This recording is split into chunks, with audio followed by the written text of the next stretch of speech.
Tem mais alguns, nós estamos com 12 aqui.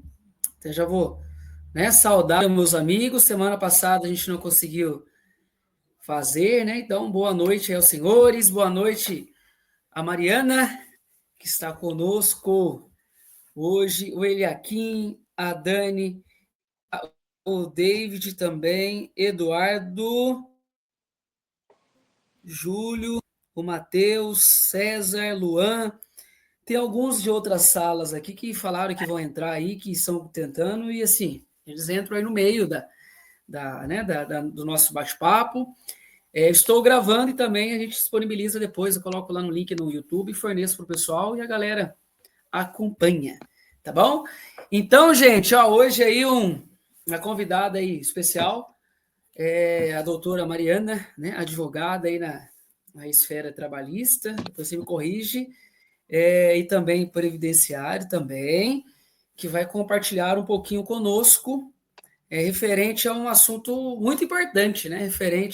Falar um pouquinho de acidentes do trabalho, mas o que é a norma? Né? A norma fala para nós e ali na questão prática, né? Quando isso ele passa a uma outra esfera, né? Quando nós falamos de indenização, quando nós falamos de várias coisas aí. Então, Mariana, de novo, muito obrigado, viu, por você disponibilizar o seu tempinho. Estava atendendo agora há pouco, né? Também está cansada, mas assim, né? Conversando um pouquinho aqui, é rapidinho, né? Não vai demorar, já que você descansa. Eu tenho total certeza que o que você vai falar aí é muito importante para a galera, tá? Mariana, só para você entender aqui, então, essa ideia é a galera que está estudando, a galera que recém formou, a galera que já faz um tempo que formou, que está trabalhando, outros não. E a ideia é de manter atualizado, né? Quanto à norma e também dar uma motivada na galera aí que está para adentrar, né? Para entrar na área e ver que existe toda uma estrutura muito bonita. Eu sou, né, para falar da área, porque eu gosto bastante, a gente aprende bastante. Então, cada semana, uma pessoa, né, um profissional, ele compartilha um pouquinho com a gente aí, tá? Então, muito obrigado, viu? Como é que tá aí? Tá tudo bem? Tá frio aí também ou não? Você tá em Pouso Alegre mesmo, Aqui tá? tá frio, Diego. Tô aqui em Pouso Alegre. Então, que Primeiramente, loucura! gostaria de te Que agradecer, né, doideira! E hoje? pelo Sim, convite, para que nós possamos estar repassando esses conhecimentos, né, para os profissionais sim, que já atuam na área, para aqueles que pretendem atuar e para aqueles que querem atualizações também, né, desse meio que exatamente. sempre tem mudanças, não muito drásticas, mas sempre uma atualização é importante, né, para o conhecimento daquele profissional Atualização. que atua ativamente ali no dia a dia. Exatamente. E é interessante, eu acredito que você deve ter muito essa vivência, no sentido que acontece isso, né? De algumas normas que nós estudamos, quando nós passamos a atuar, de repente aquela norma já até se atualizou, né? Então, falar que o estudo fica somente lá no período de formação não é verdade, né? Você tem que continuar sempre ali atualizando, buscando as referências aí confiáveis, para que a gente consiga ter os fundamentos técnicos, né, e responder ali de uma maneira mais assertiva possível para a empresa. Mariana, é o seguinte, antes de a gente começar alguns pontos aqui, eu gostaria que você compartilhasse com a gente um pouquinho da experiência sua, faz tempo que formou, da onde que você tirou essa ideia de formar em direito, em estudar, né, Uhum. legislação. Fala um pouquinho para a gente, porque na segurança do trabalho, né, essa questão das leis também, norma, de repente isso, aquela pessoa que está fazendo o técnico, de repente ela se identifica, né, nessa parte de legislação e ela vai lá estudar direito. E eu não sei como é que foi aí o seu processo de decisão, né, para estudar direito, era o seu sonho. Compartilha com a gente aí da onde que começou tudo isso aí e hoje até o que você faz hoje. Fala para nós, por favor. Sim. Claro. Na verdade, fui bem decidida, né? Quando, na fase do ensino médio, prestar vestibular e tudo mais. Ocorre que o meio do direito, ele é muito amplo, né? Quando a gente ingressa na faculdade, a gente geralmente é motivado por um intuito, ou prestar concurso, ou algum parente que já advoga, né? E aí a gente já quer pegar uma caroninha ali na carreira. Só que no meu caso foi mais para concurso.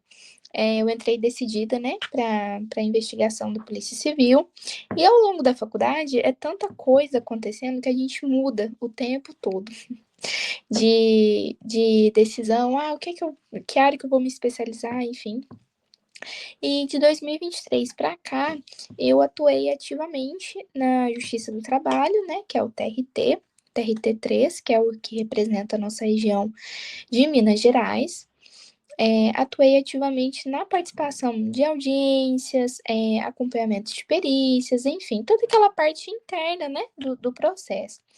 E isso me despertou uma curiosidade intensa, porque hoje em dia, né, o Brasil em si, ele tem os seus avanços tecnológicos, no caso que a gente faz referência à questão da robotização, coisas nesse sentido, mas nós temos uma demanda de mão de obra muito grande, né?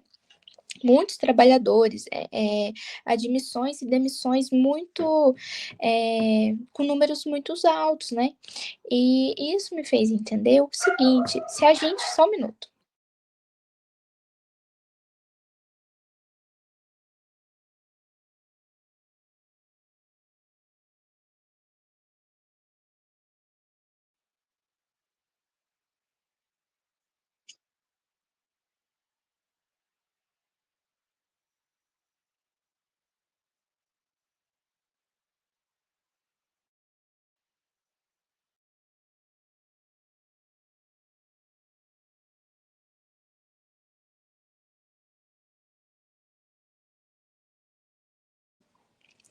Enfim, continuando aqui, que chegou gente aqui no portão. E isso me despertou uma certa curiosidade. O seguinte, nós temos, né, relação de emprego entre empregado e empregador, só que até quando, né, que essas normas, né, esses direitos que abrange o trabalhador são respeitados? E trabalhando internamente no Tribunal de Justiça, eu verifiquei que a maioria das empresas não respeitam as normas, sejam elas, né, as normas gerais ou as convenções coletivas, acordos individuais, enfim. E isso é um singelo ato, né, de respeitar toda a classe trabalhadora, que desde os meus 14 anos, né, eu já tenho registro em carteira, já sou seletista, e isso nada mais é do que um reconhecimento pela classe que eu representei durante anos, represento, né, até hoje como advogada, é uma classe muito nobre para mim. E participando ativamente, né, das perícias, dos processos internamente, eu verifiquei que a questão do técnico, né, até que eu tinha comentado com o Diego anteriormente, a questão do técnico, do trabalho, é essencial, principalmente para análise periódica, né, do dia a dia, do funcionário. Hoje, aqui na nossa região do sul de Minas, de Extrema, Camanducaia, Cambuí, nós temos um crescimento muito alto de indústrias, né?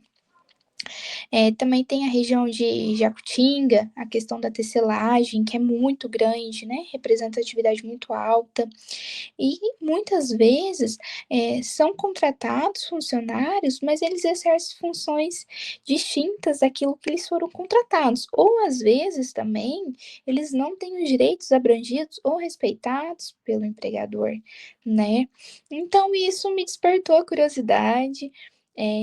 Formei agora no final de 2024, sou recém-formada, mas já tenho a pós-graduação.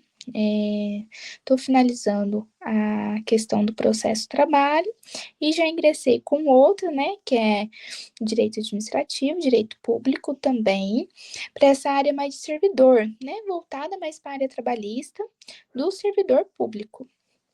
Mas no mais é isso. Creio que essa questão da legislação, do conhecimento da legislação, deveria ser mais explicado até no próprio ensino médio.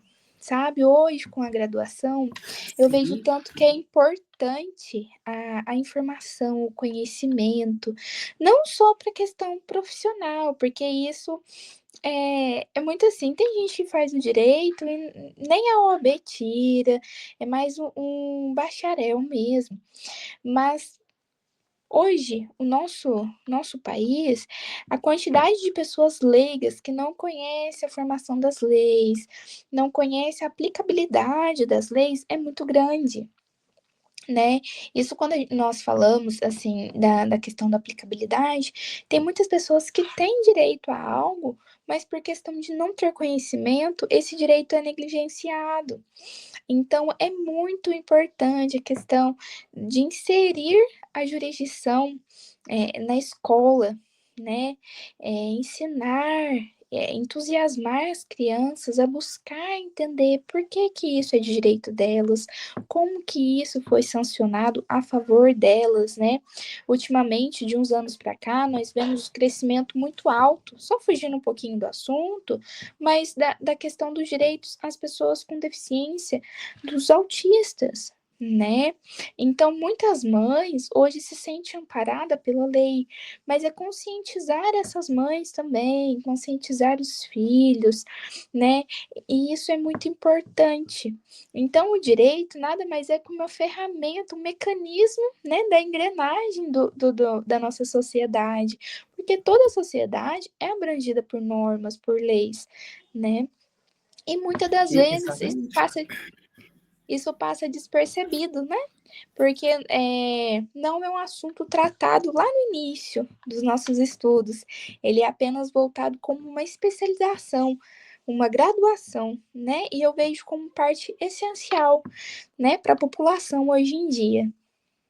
Show de bola, ó. A galera vem entrando aqui, ó. O mestre da engenharia, Ricardo Rossoni, engenheiro de segurança aí, Mari, está conosco aqui também. E assim, Olá, gente, Ricardo. a galera que está presente aí é só habilitar aí o microfoninho e falar aí alguma coisa, tá? É claro, né, gente? Dentro do nosso tema aqui, tá? Ô, Ricardo, e aí? Tudo certo aí ou não? Ei, Diego, você tá bom, meu amigo? É, beleza. Mariana, Ô, Mariana, está na área com a Prazer, gente hoje aí. Ricardo, tudo bem? satisfação conhecê-la, Mariana. Você tá bem? Tô bem, obrigada, satisfação é minha. Vou aprender com você hoje, viu? Espero aprender com você também. Show de bola. Aqui, gente, você fala, e eu concordo exatamente quanto o processo na formação desde criança, né? Quando a gente pensa aí em primeiros socorros, combate a incêndio, algo que deveria ser trabalhado na escola, né? Os países de primeiro mundo, muitos deles aí já têm essa estrutura. Mas, enfim, nesta linha que você falou aí de realmente não conhecer o direito, as normas, eu continuo nesta linha, mais um outro sentido aqui. Nós temos os trabalhadores que muitas vezes não conhecem os riscos que estão presentes. E a NR1 ela traz muito claro que o empregador ele tem suas responsabilidades, né? A organização tem suas responsabilidades. E nós temos como um apoio fundamental ali o SESMIT, que tem uma atuação, conforme a própria NR4, de uma série de atividades que tem que ser exercida pelo profissional, né? O engenheiro, o técnico de segurança, a equipe voltada ali para a medicina, medicina do trabalho também, uma série de fatores. E é claro, quando isso é negligenciado, né, existe ali o fator humano, as condições inseguras, etc. Enfim, quando isso é negligenciado, nós temos uma situação do acidente de trabalho. A Lei 8213, ela define, né, para a gente que o acidente de trabalho é aquele que ocorre pelo exercício do trabalho, a serviço da empresa ou pelo exercício do trabalho dos segurados, referidos no inciso o sétimo aqui, artigo 11 da lei, né, provocando lesão corporal, perturbação funcional que cause a morte, perda ou redução permanente ou temporária da capacidade para o trabalho. Isso aí é um conceito legal que está lá na lei 8213. E a gente continuando dela ali no artigo 20, 21, também ela vai tratando disso, né? As situações que se equiparam a um acidente. E o primeiro ponto nesta linha é quais são os principais fundamentos, Mário, os principais fundamentos legais que determinam a responsabilidade da empresa em caso de acidente de trabalho. É claro, quando acontece um acidente de trabalho, existe todo um processo aí na justiça, né? Mas quais são as situações ali, né? Quais são os fundamentos que responsabiliza a empresa em caso de acidente de trabalho? E quais são essas situações, essas responsabilidades? Indenização? Pode existir o caso, por exemplo, de ele ser julgado numa esfera criminal, por exemplo? Existe isso? Como é que funciona num caso de acidente de trabalho? Né? Olhando esse cenário aí, conforme Sim. você falou, né? Tantas empresas, mas como é que é o gerenciamento desses riscos? E o acidente, quando acontece? Diego, quando nós falamos de acidente de trabalho, nós temos a lei das leis, que é a Constituição Federal. Ela abrange a questão da responsabilidade subjetiva e objetiva do acidente de trabalho. A subjetiva é quando ocorre o acidente de trabalho por negligência da empresa. E a objetiva é quando a empresa em si ela tem atividade de risco, né? Então, de certa forma, ela está mais tendenciosa a ter um acidente de trabalho ali com o seu funcionário, tá bem?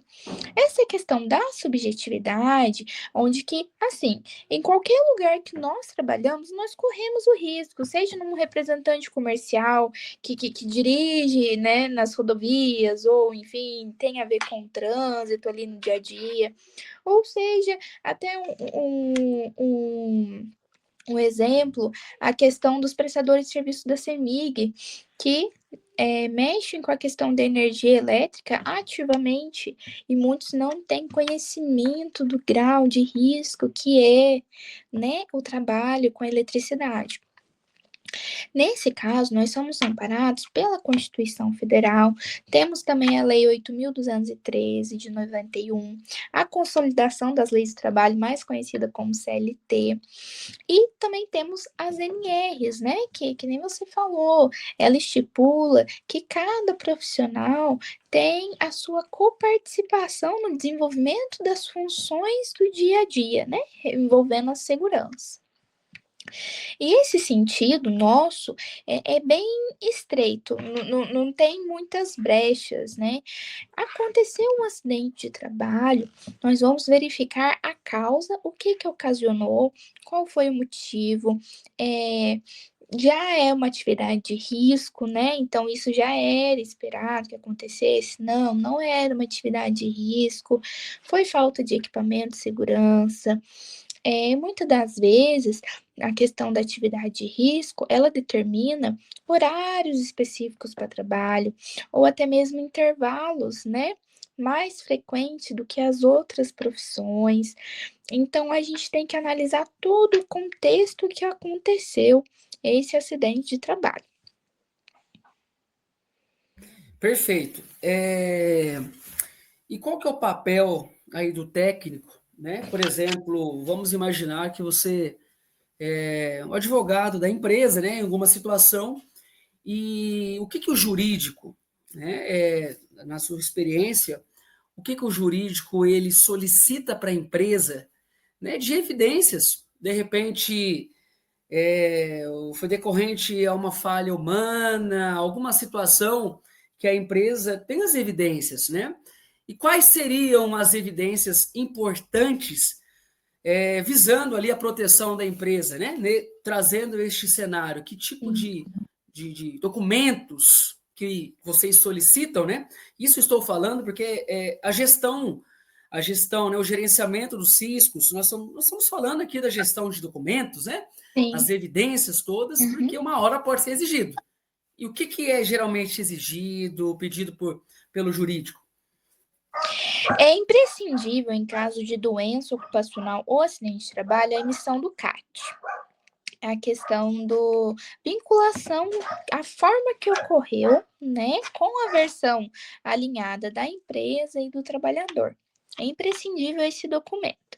Fora outras informações agregadas como filmagens, documentos probatórios de recebimento de EPI. Vamos supor, no caso eu tenho uma empresa, né, advogo para sou proprietária dessa empresa e forneço aos meus funcionários a bota de proteção, né, com bico de ferro, enfim, capacete de segurança. Só que no dia, o funcionário estava calçando tênis, ele acabou se lesionando, não estava com o equipamento que eu forneci. Mas como que a empresa vai comprovar que ela forneceu esse equipamento? Através de um documento, que daí o advogado, de certa forma, vai solicitar mais adentro se foi entregue, se houve recebimento escrito, né, desse funcionário. Mas caso não seja, nós podemos usar sim como prova testemunhal outros funcionários, né? Mas é sempre voltado mais para a parte documental. Não que a prova testemunhal ela não tenha a mesma validade, muito pelo contrário, a prova testemunhal é importantíssima no processo.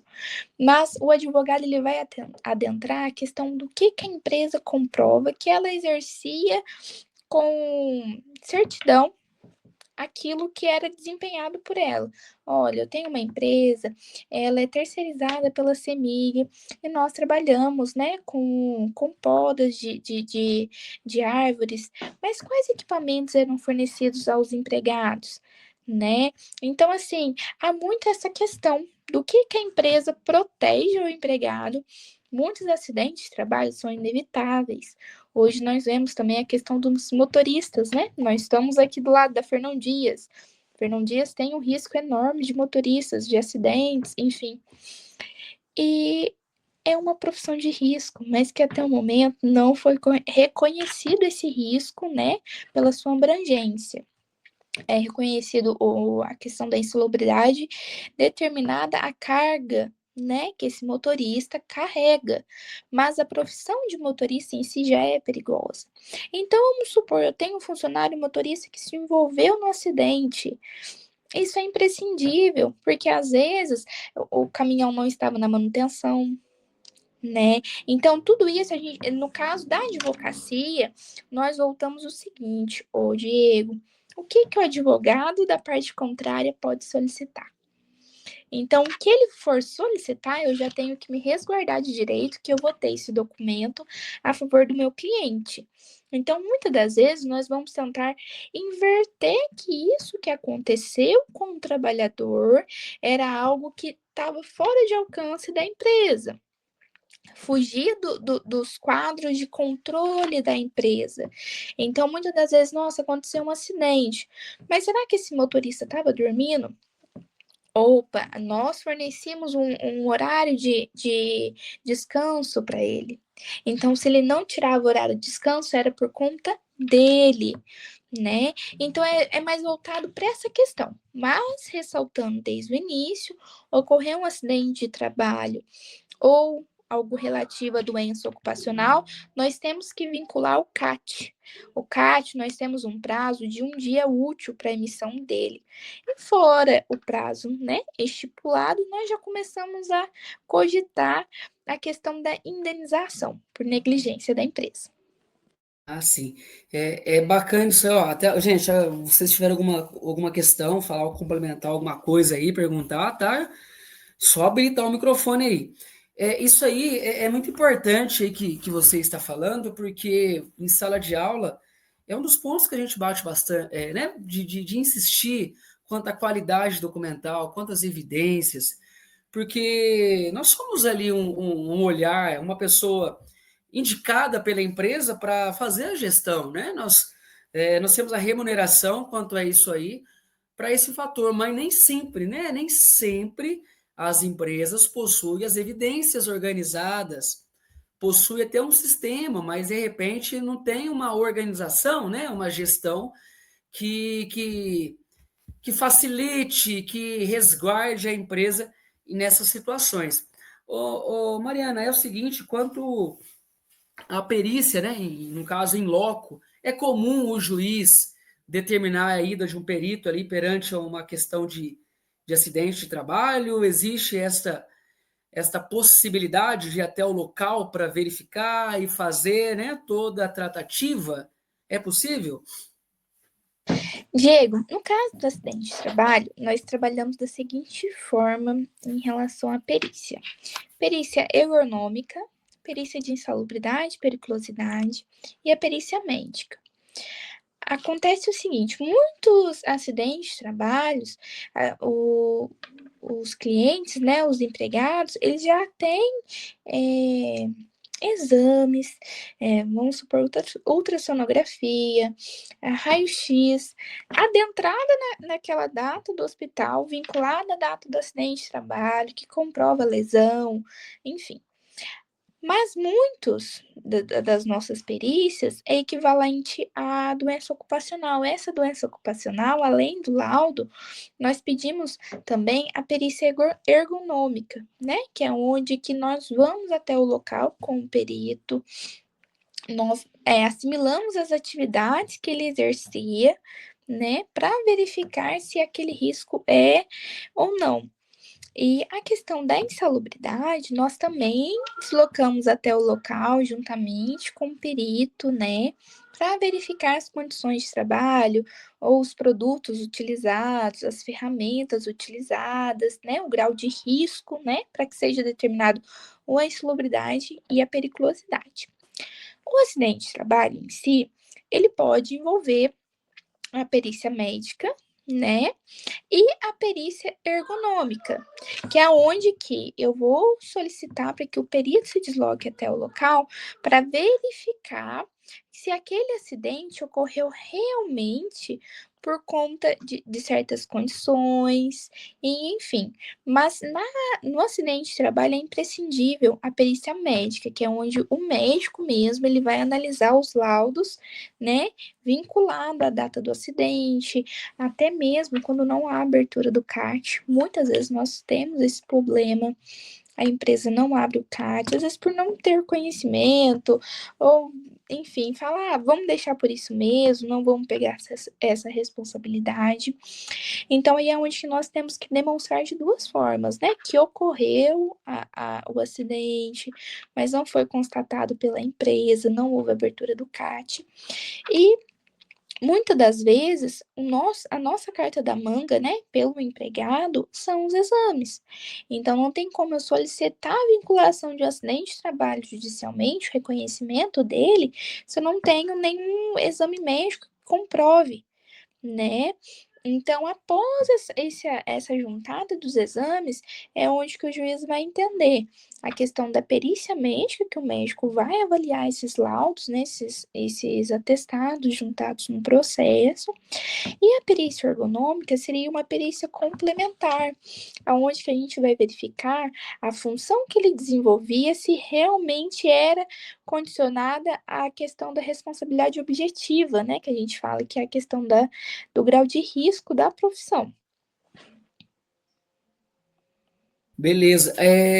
O Ricardo, que está aqui, ele é perito de insalubridade, não é isso? Não sei se ele está acompanhando aqui. Ele também tem essas experiências, né? Que é exatamente o que, que você trouxe para nós. Mas legal, ó, outra questão aqui, ô Mari, referente à emissão da CAT, né? Da comunicação ou do comunicado. Que orientações que você passa aí para o SESMIT, que na maioria das vezes não necessariamente, né? De repente o RH, um outro profissional, enfim, conforme, né, a orientação, quais dicas e orientações referente à elaboração, à emissão, porque é um equívoco lá no preenchimento, né? Isso pode comprometer algum benefício, alguma situação, pode trazer algum impacto, quanto para a empresa ou quanto para o trabalhador, né? No caso da emissão da CAT? Uhum.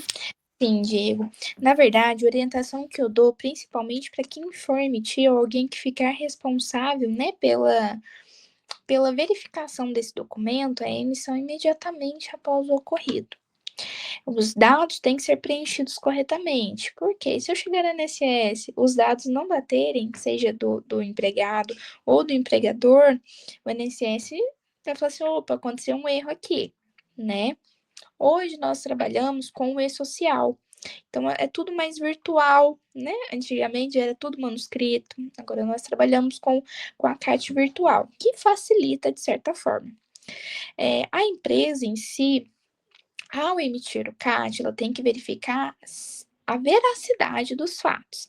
Não adianta emitir o CAT com a versão somente da empresa, né? Então, tem que haver essa coerência, essa veracidade dos fatos. Nossa, aconteceu isso, o fulano se lesionou, foi por esse motivo, faltou isso, faltou aquilo.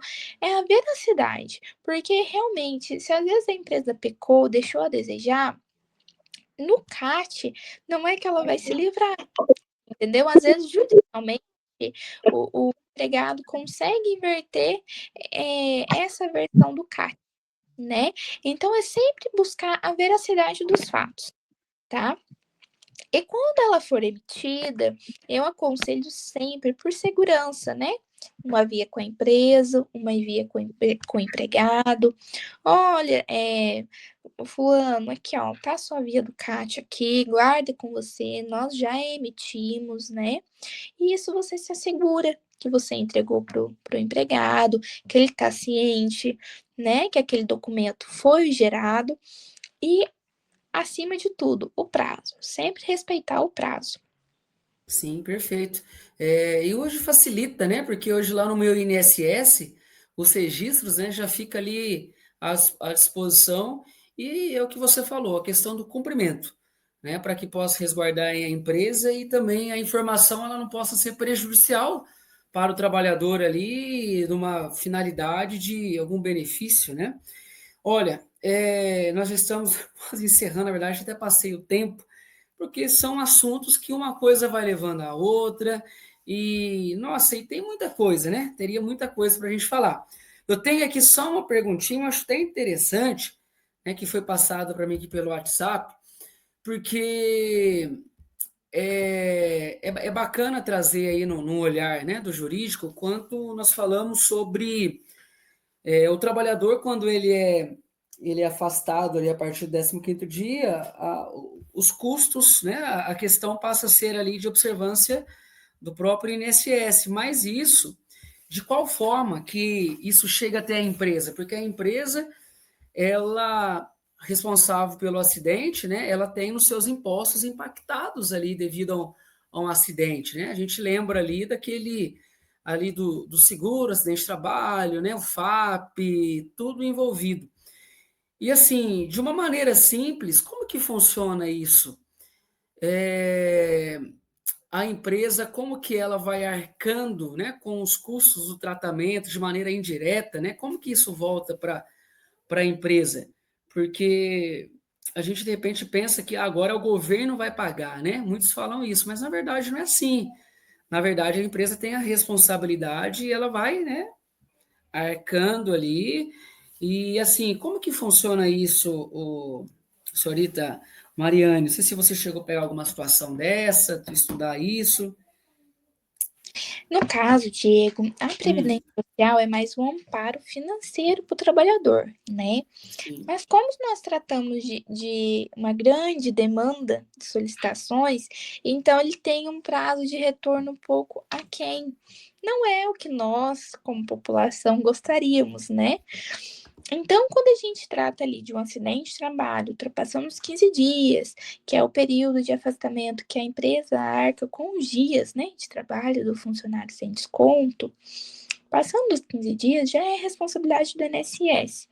Infelizmente, ou felizmente, felizmente para a empresa, porque ela não vai ter um custo muito longo, e infelizmente para o empregado, porque ali depois dos 15 dias, as contas começam a chegar, começam a ter uma certa demanda das responsabilidades de todo mês, né? E nós temos um período de solicitações para retorno ao beneficiário de 45 dias após a data do protocolamento do pedido. Então, você entende, se 15 dias eu recebi, mas dali 45 dias que eu vou ter um respaldo, se eu vou ficar afastado, se eu não vou. Então, quando muitas vezes o pedido é deferido, nós vemos, oba, daquela data eu recebi uma correção com juros. Perfeito. Mas e se eu fiquei 45 dias parado, a empresa só me ajudou com 15 e o meu pedido foi indeferido? Ali o INSS entende que eu estou apto a trabalhar, enfim. A empresa não tem que restituir o funcionário. Então, nós vemos, infelizmente, essa parte, porque nós temos contas, mas não tem nada abrangindo legalmente a responsabilidade da empresa em questão aos custos do funcionário. Seria mais uma responsabilidade do INSS de reduzir esse prazo, né, para deferimento ou indeferimento, para que o segurado, né, da Previdência Social, ele não ficasse tanto tempo esperando um retorno, um respaldo, né? Mas é essas condições, a empresa realmente não deve arcar. Eu vejo no meu ponto de vista mais uma questão humana. Não tenho direito, mas eu posso, eu tenho condições de ajudar, então eu ajudaria, né? Mas quando a gente lida com empresas de vastas demandas, esses casos às vezes nem chegam nos proprietários, fica apenas ali interno, né, na instituição. E acaba que, se o funcionário for apto, ele retorna ao trabalho, né, com a estabilidade que nós sabemos, que é o de 12 meses, né, após o INSS habilitar aquele profissional para retornar ao trabalho.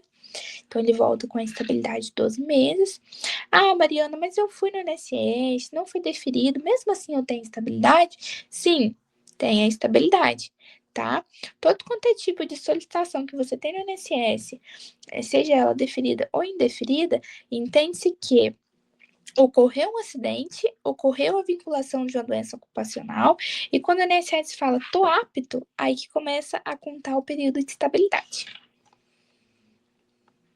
Show de bola. Olha pra você ver, 43, 8h43 já. Mas é legal a gente conversar isso, né?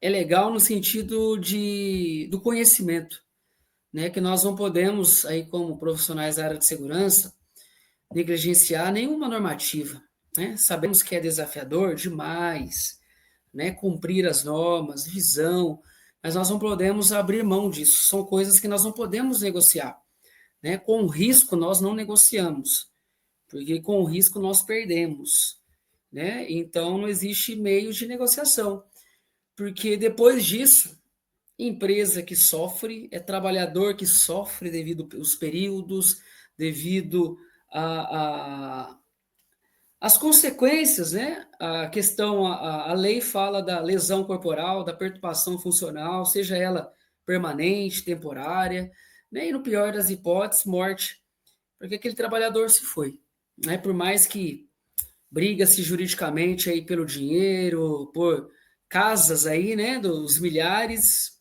você não tem mais a pessoa de volta, tá? Então, olha, é claro que mais assuntos aqui, mas também, né, para cumprir o nosso combinado aqui, que o pessoal aí, inclusive você, tirar um tempinho para descansar, já tá, né, já tá mais tarde um pouquinho, e foi muito válido, viu? Quero agradecer aí você pela, né, disponibilidade, a galera aí, o pessoal que está acompanhando, o Ricardo, a Dayana entrou aí agora há pouco, está aqui ainda, a Daniela, o Júlio está presente, o David, Matheus, tem uma galerinha aqui, tá? Então, acredito que, ó, o Leandrão também entrando na área agora. Esse Leandro tá de sacanagem, entrando agora. Caramba, tá de sacanagem entrar agora aí. Mas, o Leandro, vai ficar gravado aí. Vou mandar o link, depois você acompanha aí na íntegra aí, tá bom? Então, doutor, muito É a obrigado, vida de viu? Oi? multifuncional. É a Sim, vida de multiprofissional. entendi. Eu pensei que você ia lançar um cupom de desconto corte de cabelo para a turma aqui, mas se você não vai fazer isso, então Não. eu vou bloquear o seu microfone. Tô brincando. Tá tudo certo aí? Tudo ok? Certo, graças a Deus. Então, beleza. Gente, então, ó, Mari, muito obrigado. Tá bom? Obrigada. Vamos falar, mas combinar mais outras ações aí. Vamos Claro. falar de gestão de terceiro, que é muito legal de falar. tá bom? E valeu mesmo, viu? Certinho? Um Obrigada. abraço. Quer falar alguma coisa aí, Mari? Depois você passa para mim, de repente, o cartãozinho, o contato aí, da Sim, galera, claro. de repente precisar de algum apoio, né? Está à disposição também aí para nos ajudar aí, quanto né, alguma situação dentro da empresa, porque é a parceria, né, gente? A gente precisa dos parceiros. Então, também, ela colocando o contato, tem uma fotinha do cartão, se tiver, pode mandar que eu coloco no grupo para a galera aqui. Perfeito. Certinho? Ok. Então, beleza. Muito obrigado novamente. Leandro, Ah, obrigado, viu? Você entrar um pouquinho. Ricardo, obrigado também. E até Entrei semana para que falar vem. tchau. Exatamente. Certinho? tchau, Valeu, tchau. gente. Falou.